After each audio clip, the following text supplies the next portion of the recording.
Have you ever felt unseen, like the world moved on without you, like your pain was invisible to those around you? Have you ever cried out for help, only to be met with silence, or worse, with rejection? If so, then you know what it was like to be Bartimaeus. Before his life changed forever, Bartimaeus lived in the shadows, not just the shadows of physical blindness, but the deeper darkness of being ignored, forgotten, cast aside. People stepped over him. Some tossed him a coin, others muttered judgments about why he suffered, but no one truly saw him.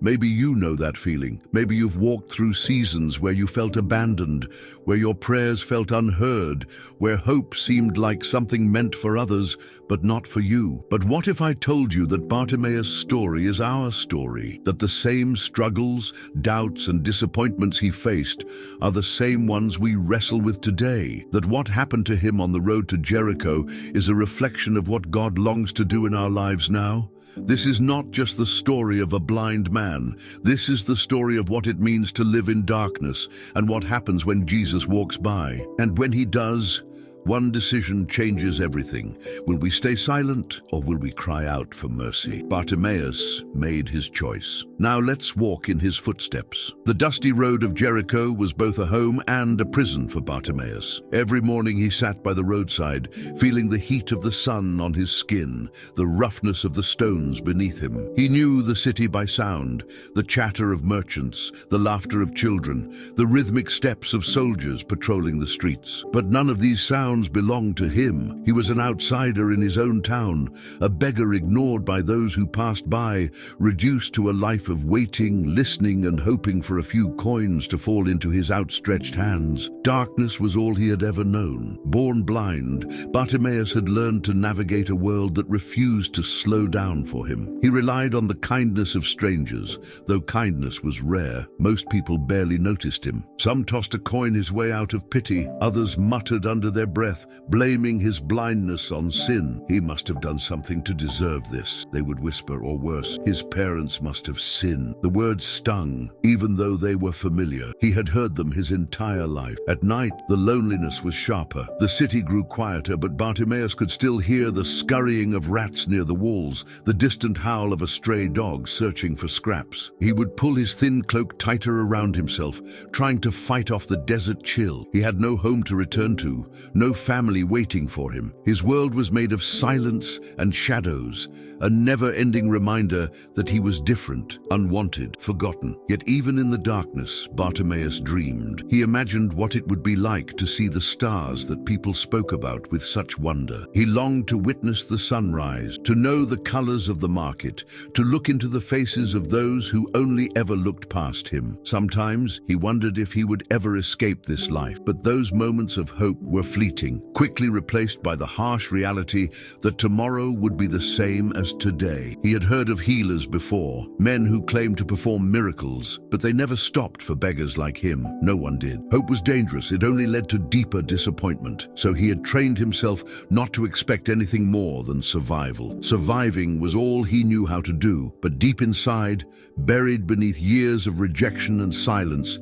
something still flickered, a longing, a possibility, a quiet whisper in his soul that he couldn't silence. Maybe, just maybe, his story wasn't over yet. The silence was the hardest part. Bartimaeus could handle the hunger, the heat, even the whispers of those who blamed him for his own suffering. But the silence, the way people walked past him as if he weren't even there, was unbearable. He wasn't just blind, he was invisible. He could hear their footsteps. Some hurried past, their sandals scuffing against the dry ground. Others slowed down, hesitating just long enough to decide whether he was worth a coin or not. A few, the wealthier ones, passed without a sound, as if they floated above the dirt, as if even acknowledging him would be beneath them. Sometimes he would reach out a hand, not just for alms, but for connection. He wanted to be noticed, to be spoken to, even if it was just a single word. But more often than not, his outstretched hand met only empty air. The silence around him was not the silence of peace.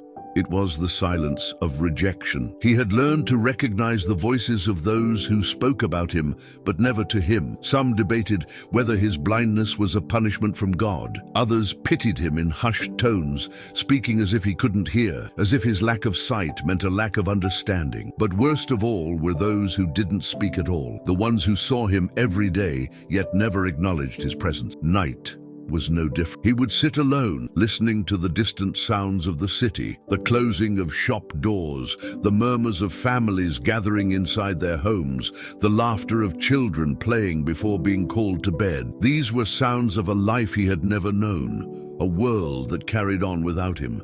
And yet, even in the silence, something stirred in his heart. A question he couldn't push away. Was this truly all there was for him? Was he meant to remain in the shadows, unheard, unnoticed forever? The weight of rejection was heavier than blindness itself. Bartimaeus had long ago accepted that people did not see him as a man, but as a burden, a blemish on the road to Jericho. To them, he was nothing more than an unfortunate soul begging for scraps, someone to be tolerated, ignored, or pitied from a distance. He had overheard the priests and elders speaking about people like him. They called blindness a curse, a sign of divine displeasure. God blesses the righteous and afflicts the sinful, they would say. If he suffers, it is because he deserves it. Bartimaeus had no way to argue. He had never seen their faces, never read the sacred scrolls. How could he prove them wrong? He had once asked his father why he was born this way. There had been a long silence before the old man finally spoke. "I don't know, my son," he had said, voice heavy with sorrow, "but I do know this. Your worth is not in what others see, it is in what God sees." Those words had stayed with Bartimaeus, but they had not kept him warm at night. They had not stopped the sharp sting of rejection when a merchant spat at his feet, or when a traveler pulled their robe away as if blindness were contagious. Even his name, Bartimaeus, son of Timaeus, felt like a reminder that he was defined by someone else. He had no identity of his own, no future beyond the roadside. Still, there were moments, brief as they were, when he allowed himself to wonder if God saw him. Truly saw him, did he care? If God knew his suffering, why had he remained silent? Or was he, like everyone else, simply forgotten? A coin meant survival, but it was never enough to buy dignity. Bartimaeus had learned from a young age that begging was not just about receiving, it was about enduring. The humiliation of stretching out his hand, of calling out for mercy, of hearing the sighs of frustration from those who wished he would disappear. He was not a man in their eyes. He was a drain on society, a shadow by the roadside, an inconvenience. Some gave out of guilt, tossing a coin without so much as a glance. Others gave with contempt, as if paying him to remain silent. And then there were those who refused entirely, their steps quickening as they passed, unwilling to acknowledge his presence. But what hurt more than the rejection was the way people measured his worth in copper and silver. A single coin could decide whether he ate that day or went to sleep with an empty stomach. It could mean the difference between a night on the cold ground or finding shelter beneath a merchant's awning. And yet, no matter how much he received, it never changed the way they looked at him. He had once overheard a man complain about how beggars like him were a burden. They should learn to work like the rest of us. The man had scoffed, as if Bartimaeus had chosen this life, as if blindness were a matter of willpower. Still, despite the shame, despite the whispers and the stares, he swallowed his pride every day and stretched out his hand. Because what choice did he have? Pride did not fill an empty stomach. Dignity did not keep a man alive. But in the quiet moments, when he sat alone after the crowds had dispersed, he wondered, was this all his life would ever be? A hand reaching out, always waiting, never truly receiving? His feet knew the path, but they led nowhere. Bartimaeus had spent his life on the same stretch of road, feeling the same dust beneath him, hearing the same distant murmurs of merchants and travelers. He knew every crack in the stones, every uneven place where his staff would catch, and yet despite this familiarity, he was always lost. There was no destination for a blind beggar, no place to go, no purpose beyond survival. Others walked with direction, their footsteps filled with intent, on their way to the market, the synagogue, their homes. But Bartimaeus simply existed in one place, waiting for the world to pass him by. He had once tried to move beyond Jericho, but it had ended in disaster. Without sight, the world beyond his known path was dangerous. He had stumbled into ditches, been shoved aside by impatient travelers, and nearly been trampled by a passing cart.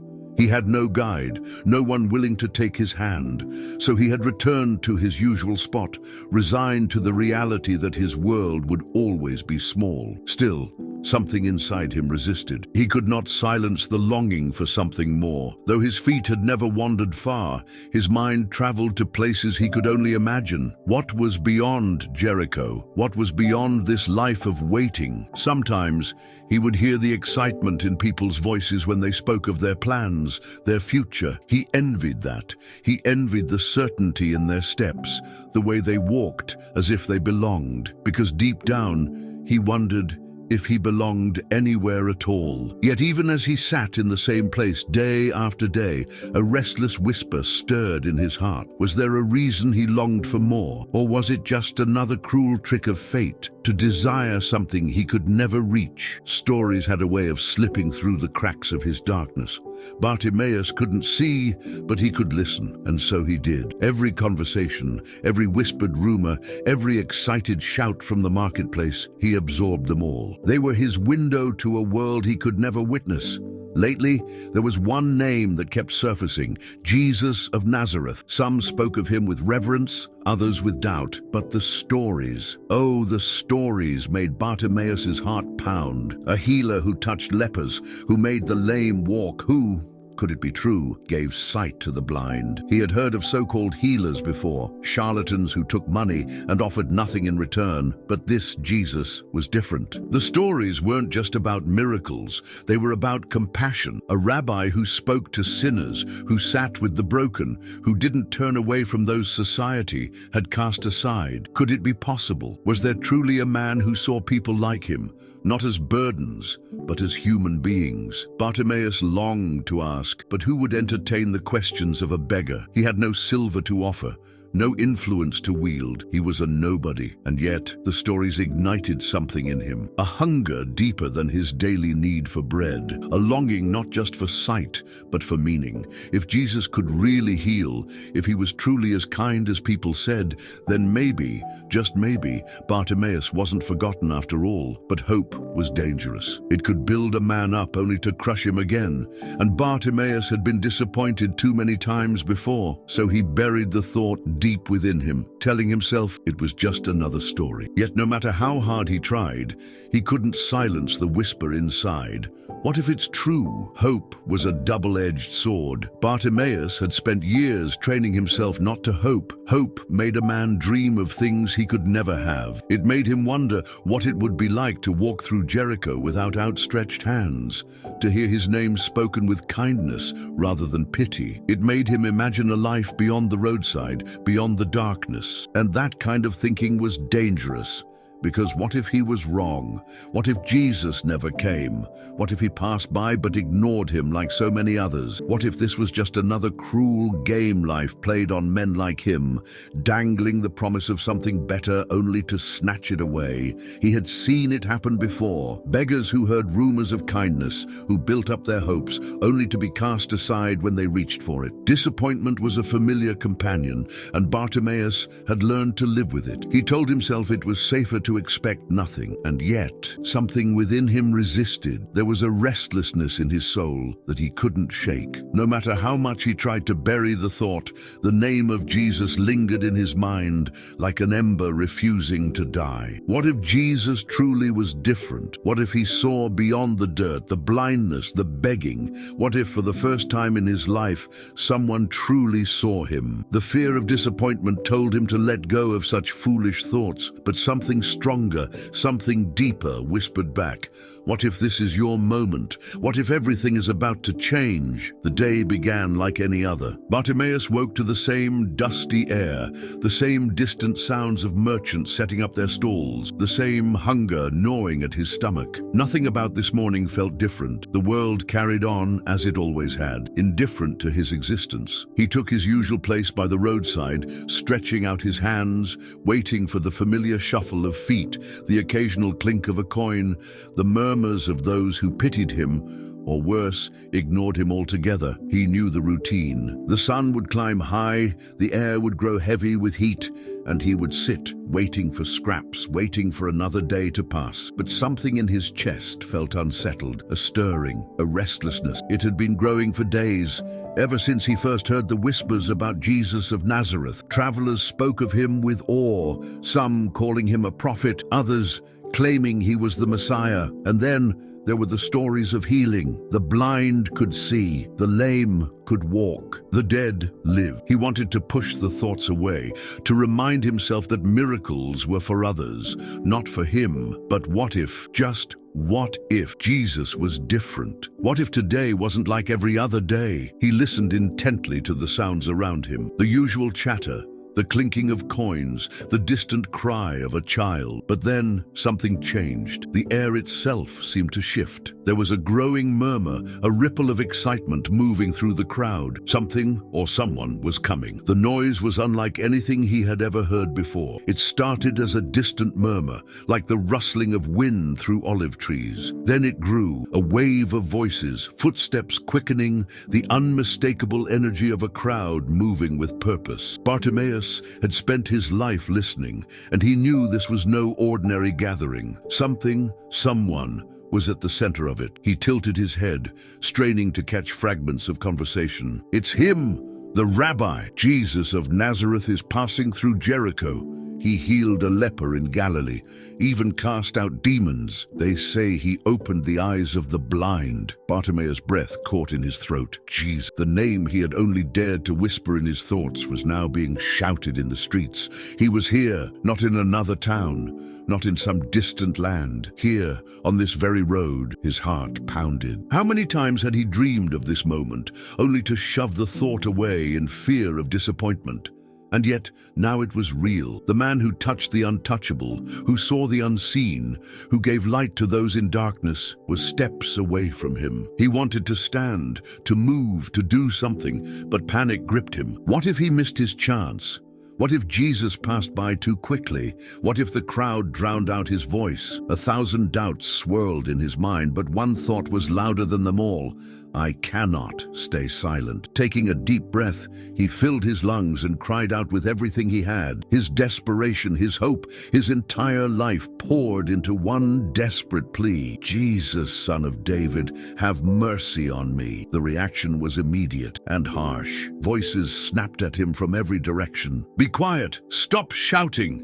You think he has time for you?" The crowd, already restless with excitement, now turned their frustration toward him. Bartimaeus had expected indifference, but not this. Their words cut deep, but he had felt this rejection before. He had lived it every single day, but this time was different. This time, he would not be silenced. He had spent his whole life being overlooked, ignored, pushed aside, but not today. Not when the one man who could change everything was within reach.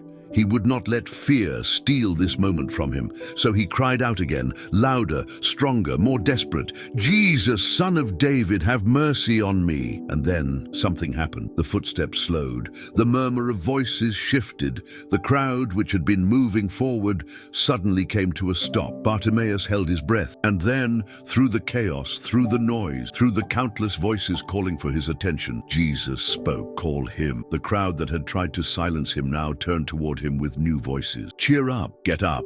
He's calling you." His heart pounded. Jesus had heard him, not ignored, not dismissed, heard, and in that moment, everything changed. Bartimaeus didn't hesitate. The moment he heard those words, "He's calling you," something ignited in him. Without a second thought, he threw off his cloak, the only possession he truly owned. It was more than just a piece of fabric. It was his shelter, his identity as a beggar, the thing that had kept him warm on cold nights.